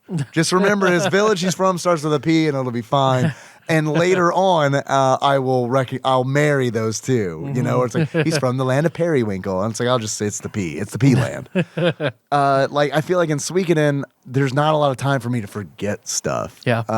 Where like in a RPG with a much bigger world, by the time I get By the time I leave the town with a quest, travel a long distance to the dungeon, get through the dungeon, and then from that dungeon travel to the next town I'm supposed to get to, there is like an 80% chance I have forgotten what I'm supposed to do when I get to that town. Yeah. And it's just like, I guess I'll just talk to every NPC in town, which I'm going to do anyway, and then try to figure it out from there. In Suikoden, it just kind of feels like, I don't know, I got a purpose. And it's like everything feels urgent in Suikoden too, because it's like you are building an army and you have got to go to war. And it's like, I feel like Matthew, your strategist guy, your main Which I love, dude, God, I love Matthew. he is always like, I mean, he's not bothering you about it, but he's very much like, this is what we need to do. And it's like, it makes it feel urgent that you've got that character there who's like, no, you gotta focus on this. Like, for instance, I know we're not talking about story a whole lot, but recently in my last playthrough, what's happened is an elf has washed up on the docks of my castle. Yep. And it's like, we want to help that elf out because he's talking about how like their people are going through like genocide right now. And it's like, well, we got to help with that. But Matthew's like, remember, we do need to go to war. So we need to help the elves, but maybe we need to put together a little reconnaissance mission before we send all of our forces there. Yep. So it's nice. It makes it like, I don't know. Your strategist is what keeps things grounded. Yeah. And like all the Suikodens, like the strategist is always a very cool, complex, grounding character. Cool. Well, I like it. I love Matthew. I love the fact that he's there because I do feel like without him, the story might meander or the progress might meander. Yep. I don't know if there are a whole lot of side quests in this game. I haven't. He comes from a family who is like, they're prolific military strategists. So like in subsequent Suikodens, you'll find other members of his family, other students of his that you can recruit and work with. Like if you go back, I'm not sure when you can do it, but when you go back to Matthew's school where you found him, one of his students will be there asking about him. You can recruit her. Not yet. Because I talked to the students on the last time I played, and they were all just saying stupid stuff like, we're kids. Yeah. Because eventually you'll find Apple, who was his most gifted student, and Apple will join you. I got and you. Apple's Then you find Orange, who's constantly rivaling. an orange kid who makes Suporma that you can play. Because then Apple is a bigger character as she's older in Suikoden 2, and I feel like she even makes an appearance as a middle-aged woman in like Suikoden 3. Interesting. Cool. No, I love it. I think that's really neat. I'm not even done with the first game, but I'm interested to see what the second game is like. God, I love it. I don't want to build it up too much to you. Yeah, you got to be careful about that. Yeah, for sure. It is like Suikoden 1, I think, is a top 15. I love Suikoden. I love like setting like Victor and Flick and a lot of Uber and Pesmerga, which you don't know them yet. No. But, like a lot of stuff that I love are set forth in this game. But it's cool. It's a cool game. It is one that I do feel like it is tougher to appreciate now than it probably was when it came out, as most games are. But it doesn't. Its appearance, like I love the art in it, but like its graphical quality overall is not fantastic. Yeah, but it's all like pixel art style. It's not like polygonal or like PlayStation polygonal where it's like not polygamous. Right, yeah, right, exactly. It's a very traditional. It just loves you while you're with it. Right, and I like that. There's something to be said about that. I prefer that. Some don't, but I don't know, man. It's like I think it looks good. I mean, to me, it looks like a Super Nintendo game, which might be a turnoff to some people, but it's like the effects in the game are really nice where it's like, I know, like, for example, the sleep spell. I can't remember what it's called, but it's like the battle music is going, you're fighting, and you cast a sleep spell, and the battle music slows down. Like when you cast, it really slows down. Slow pedals start falling everywhere. Yeah, I mean it's really. I think it's a really nice effect. Like it legitimately. I was like, oh, that's super cool, and I think I get surprised by stuff like that because it looks so much like a SNES RPG. Yeah, where I'm not used to like effects like that. You know what I mean? No, I love the rune effects and all the magic. I think everything like that is very, very cool. There are a lot of things to discover within the combat, and I think that's cool too because it's like we just discussed how there's not that many cities or whatever. It's not geographically, it's not big, but like there's a lot of exploration within the combat where it's like I'm already thinking like what characters unite with other characters, like I mean, I'm assuming it's not just the main character who can unite. Others, yeah. And it's like I assume that the LaPonts can unite, or in some regard. If they can't, then Suikoden and I don't know if they can. I think I used LaPant a few times, but I never used Eileen or Sheena. LaPant is like 100% Mike Hagar's closeted lover. Like, I mean, he is the Mike Hagar of this game. If nothing, then for his mustache. He's like an orange version of Hagar, I feel like, because he is very orange. Let's see, because I guess I'm going to talk more about the true runes, because they each embody different elements. We don't know what they all are. Are there false runes? Like fool's gold? Are there fool's runes? I want to say that there have been. Yeah. I can't recall, though, but I want to say, remember a story point at one point, like someone having a fake rune. Cool, I like that. But they embody like two different aspects of life. And usually, like, I think I don't remember this, but I think the Soul Eater is generally called cursed because most people can only coax out its death element, but it's also the rune of life. So a user who bonds in it the correct way can use both aspects. And then I know, let's see, true runes in Suikoden 1 that you've come across. I know the dragon rune, that Joshua, the king of the Dragon Knights, has that. He's immortal, has command over dragons like that because of the rune. I would hope so, being the king of the Dragon Knights and all. Leknot has a true rune. She has the gate rune, which I think is probably common sense. Like, okay, this bitch probably has a true rune. She's pretty good. She's just giving runes away at the beginning of the game. Yeah. Let's see what else is in this one. Another one's a spoiler, but I'll stop there. Yeah, I mean, look, I don't know. But each one is centered around a true. Usually, typically, a character has a true rune or half of a true rune in each of the entries. Okay. So yeah, some true runes can be split in half. Okay. Again, we're getting kind of confusing. Yep. I mean, like, I get it. Like, I don't know. It's fun that there's depth there, but from like a mechanical standpoint, it's really tough for like someone coming in blind and being like, wow, this is really different. Mm-hmm. I mean, it's cool on one hand. It's very, very cool. But on the other hand, it's kind of just like, man, I just kind of want to play an RPG. And it's cool that you're doing a whole bunch of different stuff. But at the same time, if it were just explained just a little bit, it would make it a lot better. Yeah. And I get it. We're still in the realm of instruction manuals. Yeah. And I have not read the instruction manual, which probably would clear up a whole bunch of this stuff. But on the other hand, it's like, I don't know, man. We're at the point now where it's like, I feel like you could probably be a little more intuitive. Yeah. And, it's got to be tough to balance at the same time because it's like, it's so not traditional in its magic system that it's, going to be hard for anyone to grasp coming in the first time. Yeah. I guess I like the true runes just because we don't know what they all are. I'm interested in the histories and that they're sentient and have their own goals and ambitions. So I know there are a lot of fan theories about what the runes have done in the background to kind of steer the course of human history. Is you talking about fan theories makes me wonder, like, is this series dead? Yeah. Like, I mean, like, essentially, like, no one's expecting the next Suikoden to come out, I'm assuming, right? Okay. I mean, it's Konami. They're just kind of like, they got a lot of good shit they're just not working with There's anymore. probably like a 6 Suikoden pachinko machine out there somewhere. You're probably right. Involving 108 stars. Yeah. I don't know how pachinko works, but if they can work stars in there somewhere. Man, I feel like I read that there was a Suikoden pachinko machine. But yeah, I mean, Konami, they're making money hand over fist with pachinko machines, so I don't see them being in any big hurry to do anything anymore with Suikoden. I did get to see we got 7 games technically from the series, so that's a lot. Yeah. That's quite a bit, considering that it's not like a really super early RPG series. You know, I mean, it has its roots in the mid '90s as opposed to like the late '80s kind of deal.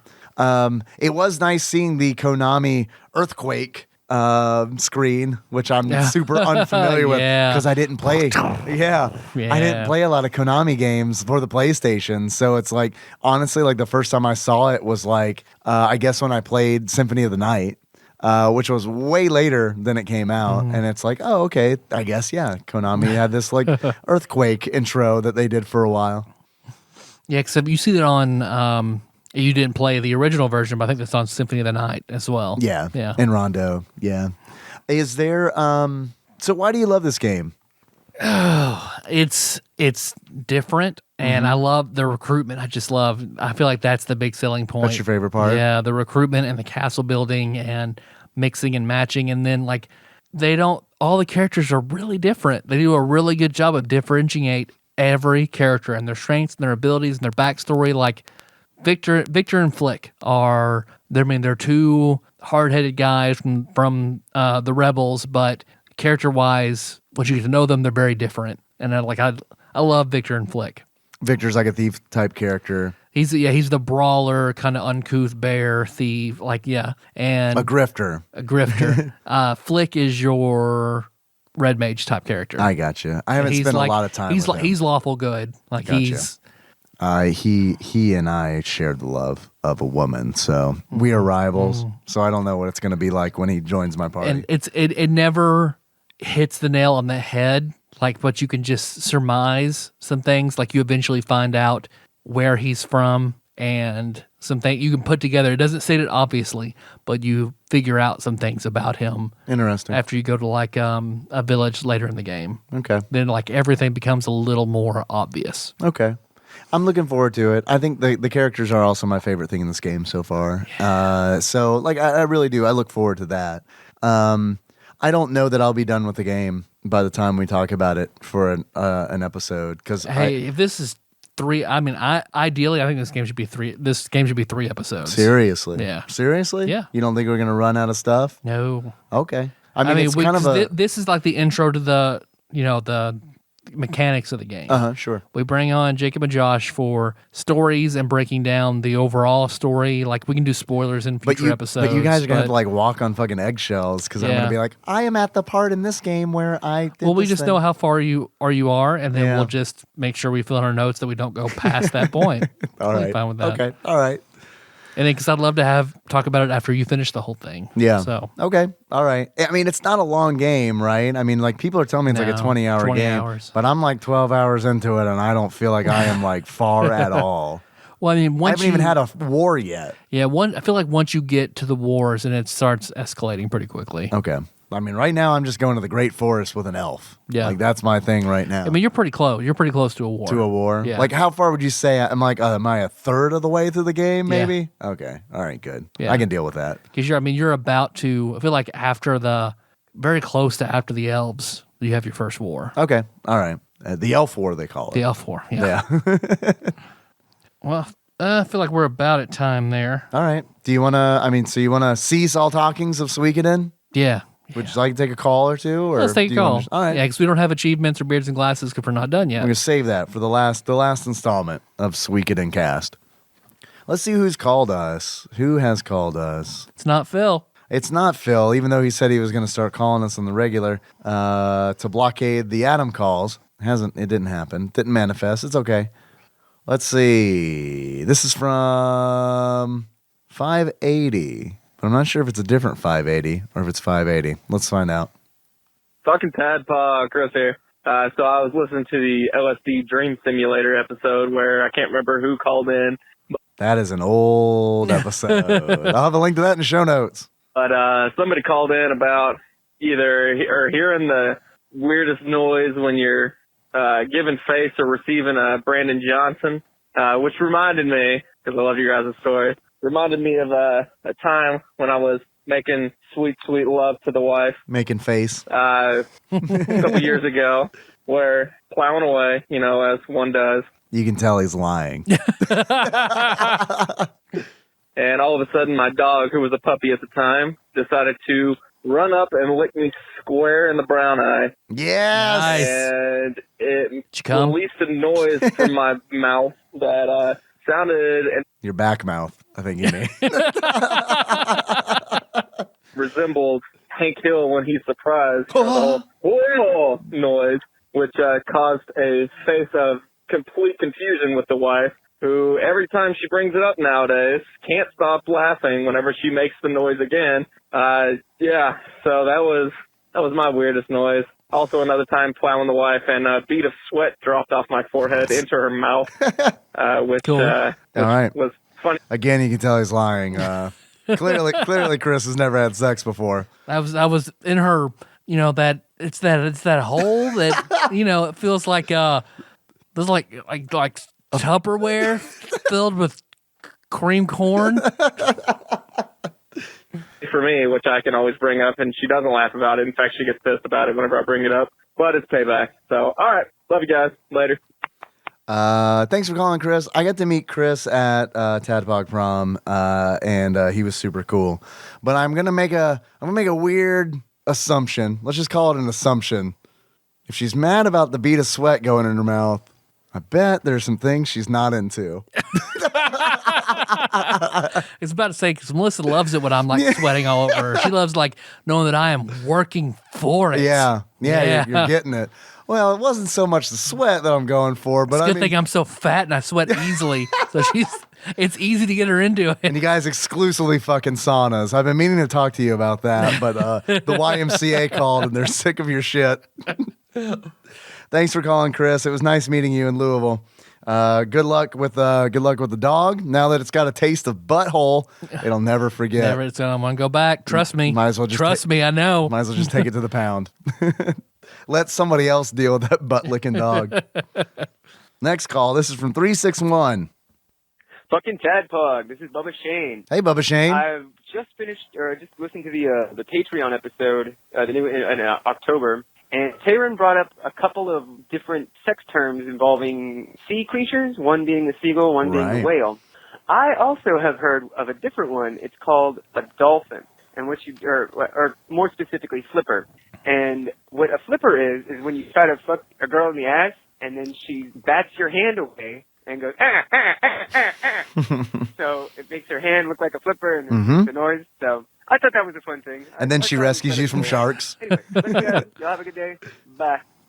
Thanks, Bubba Shane. I got to meet Bubba Shane in Louisville as well. Yeah. So even though I met him last year, but I got to see him this year, which was really cool. We played Wii Sports Resort, the frisbee golf. Cool. I didn't know it was a thing. We played that with Bubba Drewski and Kyle and Ryan from Experience Grind. Nice. Yeah, it was a lot of fun. I like that. All right, next call. This is from 502.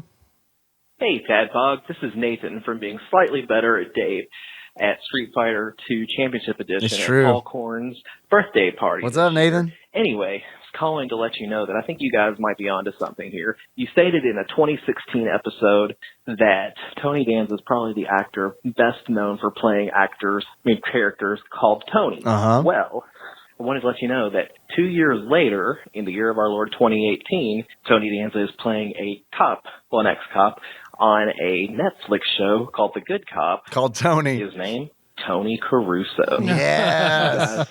Are on it. Yeah. I'm glad that we were right in that scenario, because usually when someone pulls up old episode stuff, we're very, very wrong. Yeah. And those calls could start off as, hi, I listened to an old episode. You guys said some wrong shit. I don't particularly like your show, but notice you were wrong and can't let that fly. So, yeah, it's true. Thank you, Nathan. I got to see Nathan in Louisville too. So I mean, that was really cool. We were freezing together in the pool area. Don't worry, it was a pool that was cemented over. yeah. So none of us drunk bastards could fall in and drown. We got time for one more, you think? Yeah. Do one more? These Roll the dice. See if it's an Adam call. All right, here we go. This is from 502.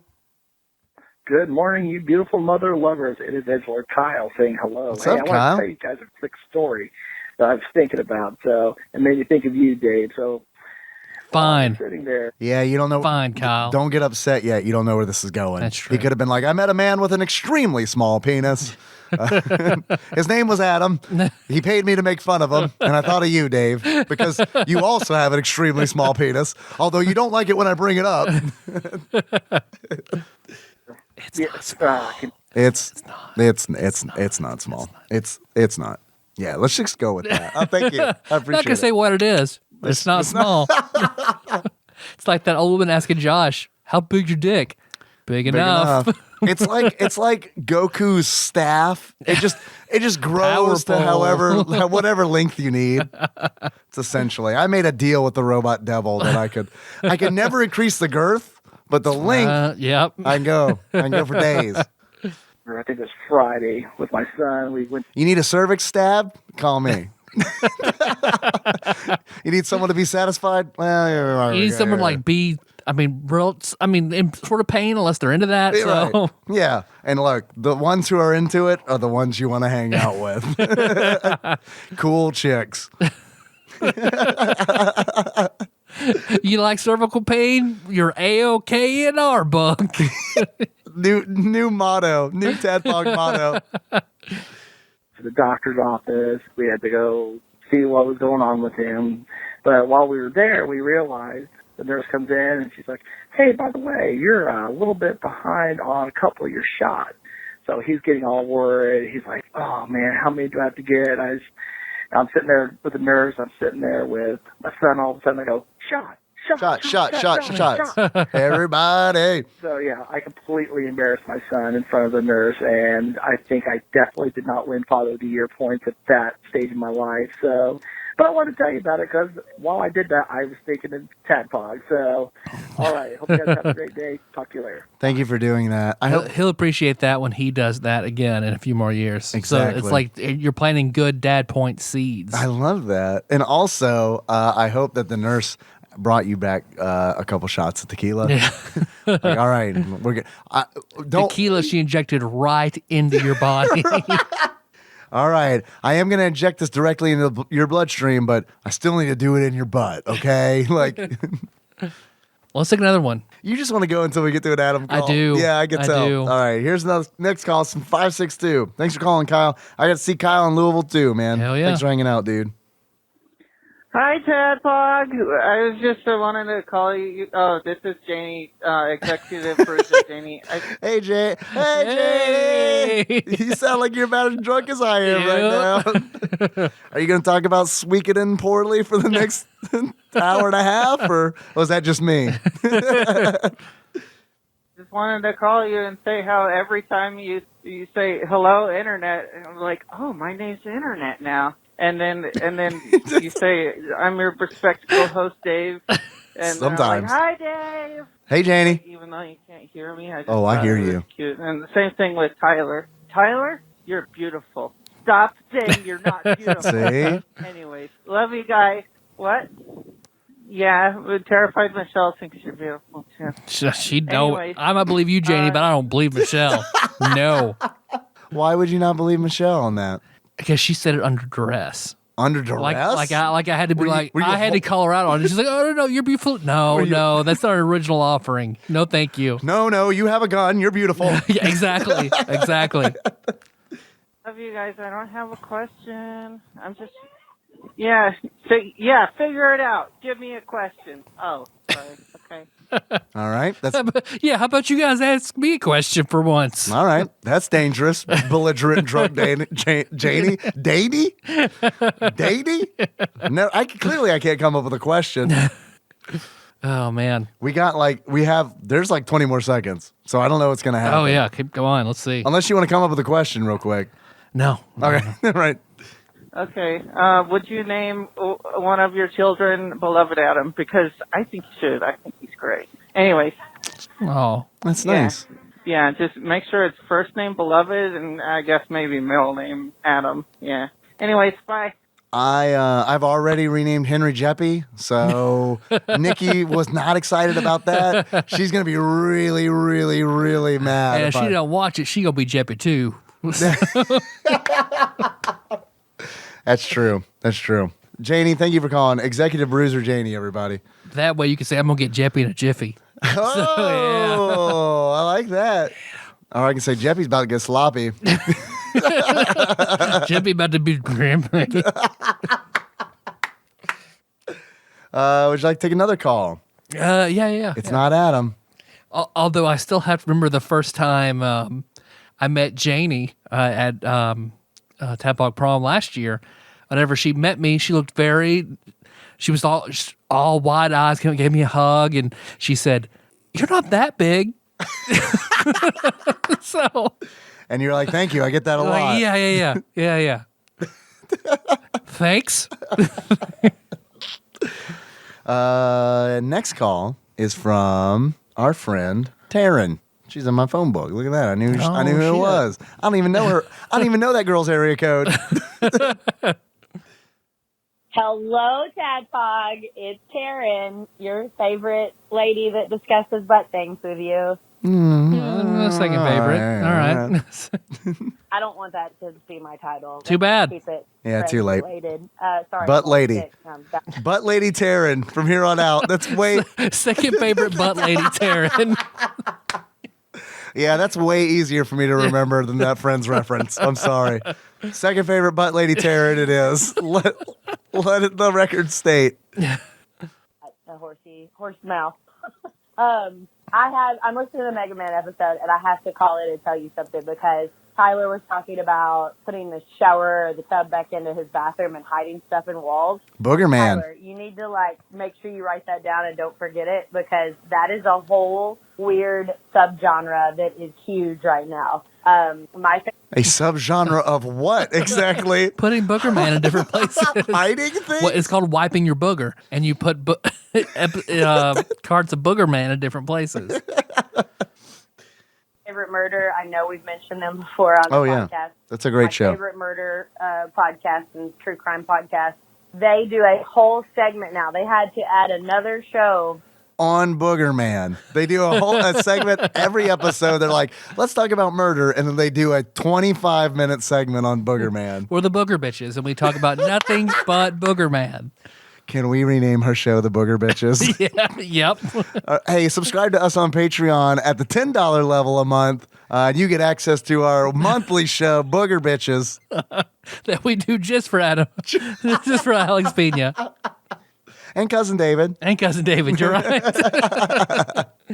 to their weekly lineup, and they basically, it's a segment where you would do other shit Mondays. They do a whole segment now of just send in your hometown murders or your weird and creepy murders, and they got so many stories in. As opposed to your blasé murder. About people finding shit in walls of either houses they were rebuilding or houses they had just bought. Uteruses. Things like a guy found like $10,000, which watch. I'll start knocking down walls right now. Another lady had found like 10, 15 years worth of someone's toenail clippings. You know, people have found like creepy pictures. There was this one where they found an entire like pet cemetery of dead cats. Yeah, like lots of things. So you need to hide something else in your wall and like make it like there was a creepy murder or situation there. But, you know, hiding your... Yeah, Tyler, why don't you murder somebody, you bitch? All right, yeah, that's true. Your history of the podcast in there is wonderful as well. Also, you keep calling the Six Flag Man. He has a name. It's Six Flags Man. His name is Mr. Six. And he is back in action. You will start seeing him again in Six Flags commercials because Six Flags is working on a new acquisition. The Sega Land. We talked about this on a previous episode. 15 seconds of nerdy coaster theme park talk. But Six Flags over Sega. Yeah, you get Mr. Six in there, dressed up as Alex Kidd. That's fine. It's good. Wonderland with Alex Kidd. Yeah. his name is Mr. Six, not Six Flags Man. All right. Don't get all upset. I'm sorry we said the wrong name. Yeah. Second favorite butt lady Taryn. I don't have a question. I'm listening to the episode. I'm kind of working from home this morning because I don't feel well. So kinda. You'll notice she threw a kinda in there. Kinda. I'm kinda working from home this morning. You know, like I'm kinda doing a podcast right now. I kind of looked at my email once before watching more Friends on Netflix. I don't have a question. You call me back if you have butt stuff questions again. That's a Patreon shout out. Donate to TADPOG. Okay, love you guys. Bye. Thank you, Taryn. You want to hear Taryn talk about butt stuff? Patreon. She did tell us to call her, so we probably should go ahead and do that. Okay. All right. Oh, never mind. If I call her from this number, Google makes me do weird stuff. That's probably going to take 10 minutes. Okay. So never mind. Just know that we're Google thinking... make you do butt stuff. Yeah. Google does make you do butt stuff. Well, I'm going to call it there, but man, no calls from Adam. That was the biggest streak we've had since we started getting calls from Adam. I don't mean to spoil anything. It's the next call from Adam. We never hear back from Adam. All right. Makes sense. The internet won, The internet won. I'm scrolling through. I don't see a single Adam call. It looks like. Oh no, never mind. There's like 10 in a row. It's just after we got 3 more no Adams, and then Adam's back, and I bet his He's first catching up. Yeah, his first call is probably like, "Hey, I'm sorry, I haven't called you guys in a while." Okay, well then I'll call it there then. Thanks for listening, everybody. You can find the show on iTunes, Stitcher, YouTube. What, are we on Google Play? Is that another place? Yeah, Google here Play? we are. I added us to that thing, unless they kicked us off. Oh yes. Try to get on Spotify. I think that's gonna happen. We're but- trying really hard, but the problem is they don't want us. Imagine that. So, hey, So write Spotify is what we're trying to Please, say. please. Tweet at Spotify. tweet Spotify, write letters Yes. to Spotify. Let's get a letter writing campaign going to write Spotify. Fuck yeah. Can we do that? Usually I'm joking when but I'm not joking about this. This is important. We need to be on Spotify. We are a influential podcast, right? You could say that. Yeah. You could say that. Some people do. Most don't. Right. You also couldn't say that. You'd probably be just as accurate. If your world is about it's basically your living room, we're very influential. Yeah. Yeah, if you don't watch any television or radio or only music, podcasts and only this podcast, right. We're very they were influential. super influential. Yeah, if you get most of your news from the back of a cereal box like I do, we're probably very influential. Say, hey, do you want to send us something? Like Nate did. Oh, he gave it to you. He handed it to me personally. It's very nice. Very nice. I didn't Very feel like nice. I thanked you enough for that. It's a very nice gift. I look forward to taking that to work. Thank you very, very much, Nate. Oh, Nate, I was about to say, I just gave it to you from him. But I love it. And but you can send something to TADPOG Studios, care of Nicole Nance, PO Box 3785, Paducah, Kentucky 42002. If you want to talk with us more, we're on TADPOG Nation. That's a big thing. So TADPOG on Facebook, and then you can join TADPOG Nation. That's a group on Yep. Facebook. Yeah, TADPOG _podcast on Instagram. It's mostly just photos of my baby Oh, man. and some video game stuff. Okay. But like babies and video games. All right. That's a good combo. What else we got going on? We mentioned Patreon like a million times, but we do have a Patreon. Hey, did you enjoy this? Then consider maybe I don't know, was it worth $1? If you got to the $1. Look, man, if you got to the end of this, this is my new grift. If you got to the end of this, you enjoyed yourself enough to give us $1, right? Yeah. I mean, seriously, ask yourself, did I enjoy this $1 worth? Or you zoned out on that work project while Yeah. you were Yeah, did we help you and forgot? Did we help you get through that tough Yeah, number yeah. crunching situation that you were in? Did we bore you so much you focused on work? You're welcome. Or went to sleep? Did you use us as a sleep aid? Look, man, we're a pretty cheap sleep aid. If you want to consider dropping $1 in the coffers, that would be really, really cool. I'd like to take a moment to thank some people who have donated recently on patreon.com/tadpog. I want to thank Exalted Lord Mike of Purdue, organizer of Tadpog Prom, for upping his donation by a penny, riding that penny train. Thank you, sir. We appreciate it. And I also want to thank Zeus Laser for editing his pledge significantly. He is definitely getting access to the Booger Bitches podcast shit. that we do. Yes, he is.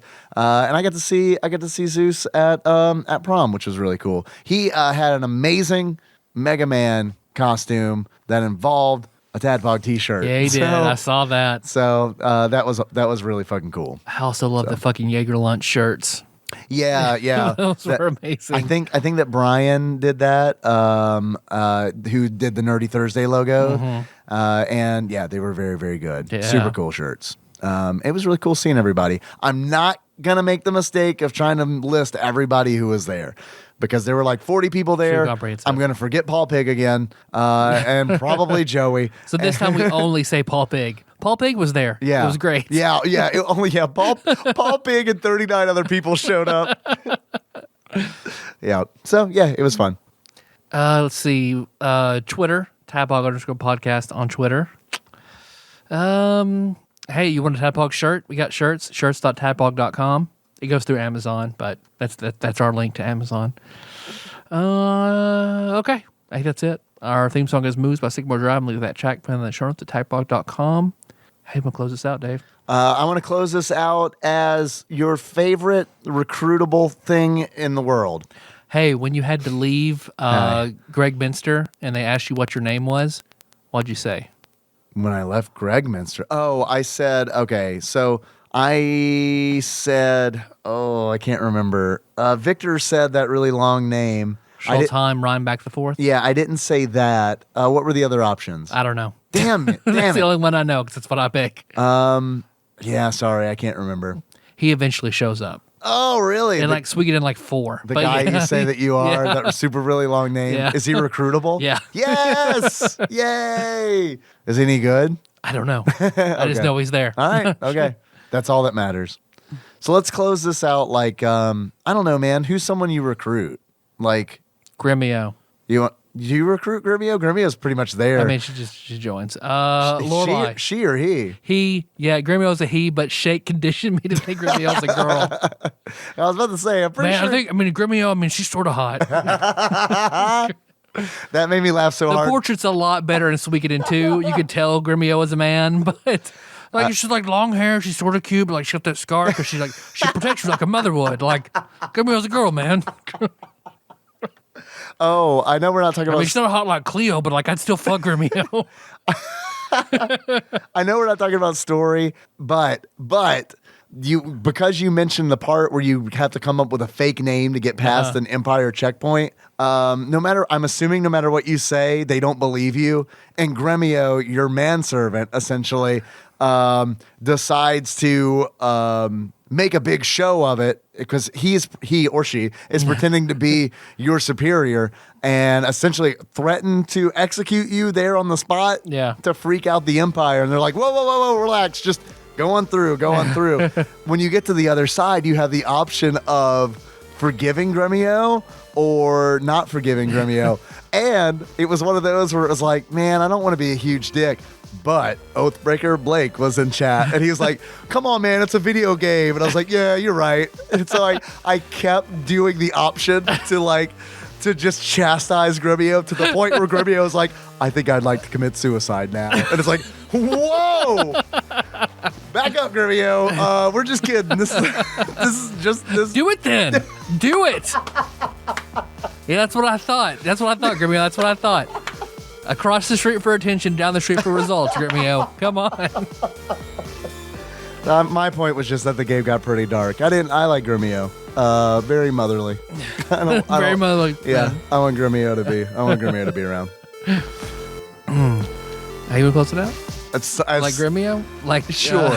Yes, sure. I'm trying to think if you get any kobold characters in this one. Third favorite butt lady Gremio.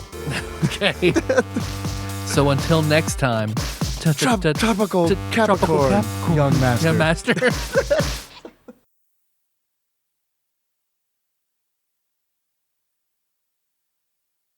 I didn't realize how fucked up I was while I was there in the moment, but it's like, dude, I was thinking back yesterday at work. I was like, oh yeah, Nikki and I fucked around, and then I was thinking about, I was like, what?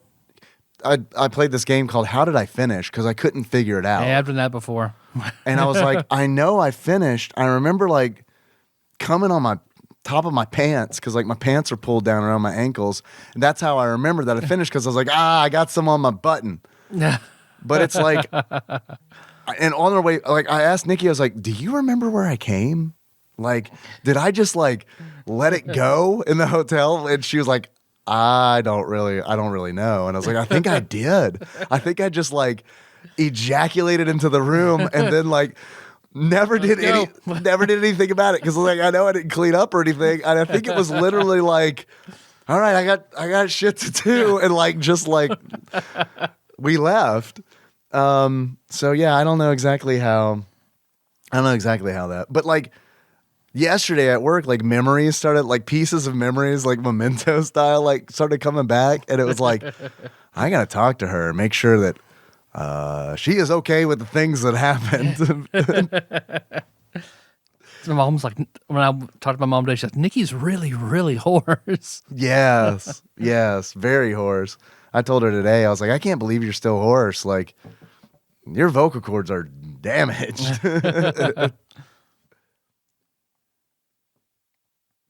I do remember, it is very, very, very, very rare I honestly think it's the only time it's happened, but she gave up.